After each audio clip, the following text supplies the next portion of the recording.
Hi guys, welcome to Richard Cabile YouTube channel. In today's video, I will teach you how to change the Gmail birth date using your mobile phone.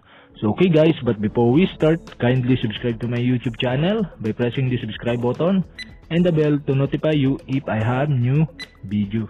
So okay guys, let's start. You all have to do is go to your Gmail app in your mobile phone.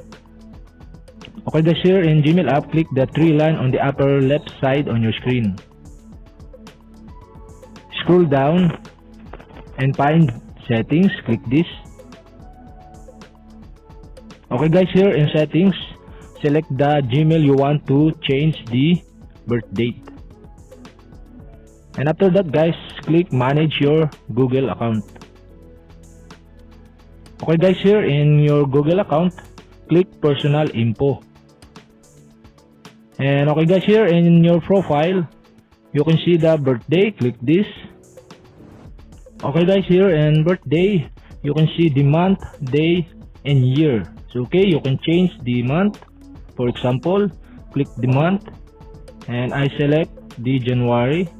So okay guys, this is example only. So okay, in day, click the day and type the birthday. So okay, and year, click year, and you can set your birth year. So okay guys, after that, and below you can see the choose who can see your birthday. You can set by only you or anyone. So okay, I set only me. So okay, so after that guys, after you set your birthday, click the save button, and the pop-up will show and confirm birthday. You're 30 years old, is that correct?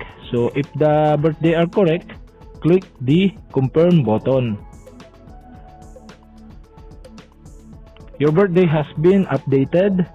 So okay guys, that's it. And if you have a question, kindly comment below, and don't forget to hit the subscribe button and the bell to notify you if I have new videos. So okay guys, thank you for watching.